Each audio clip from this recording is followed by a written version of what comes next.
Баршаңызға сәлем. Бүгін жаңа жылдық салат жасайтын боламыз. Бізге керегі тауықтың еті, сәбіз, жұмыртқа және де сыр. Жұмыртқамызды алып, теркадан өткіземіз. Одан соң ыдысымызға саламыз. Енді сырымызды алып, оны да теркадан өткізетін боламыз. Өткізіп болғаннан соң ыдысымызға саламыз. Енді тауықтың етін алып, осылай майдалап турайтын боламыз барлығын. Және де оны да ыдысымызға саламыз. Болғаннан соң майонезімізді аламыз. Майонез көп қажет емес. Енді жақсылап араластырамыз. Және де міндетті түрде тұз салуды ұмытпаңыз.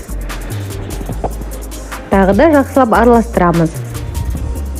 Араластырып болғаннан соң кішкене қолымызға қасықпен аламыз және де домалататын боламыз. Осылай қолымызға алып, осылай шарик жасаймыз. Барлығын дайындап аламыз.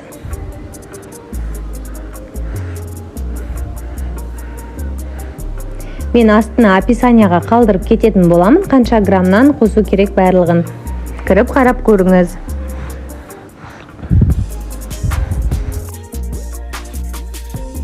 Ал енді сәбізімізді алып, оны да теркадан өткіземіз. Барлығын осылай дайындап аламыз. Енді пищевая пленканы аламыз. Немесе салфанға істесеңіздер де болады. Осылай жайып шығамыз сәбізімізді.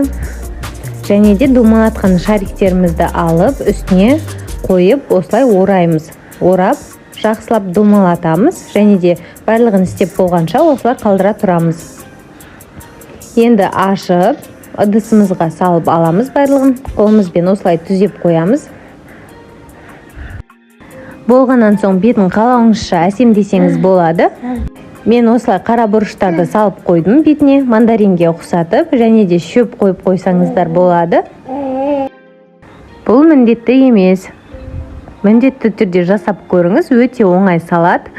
Дәмі де жақсы болып шығады, және де видеоны соңына дейін көрген болсаңыз, менің каналыма тіркелуді ұмытпаңыз.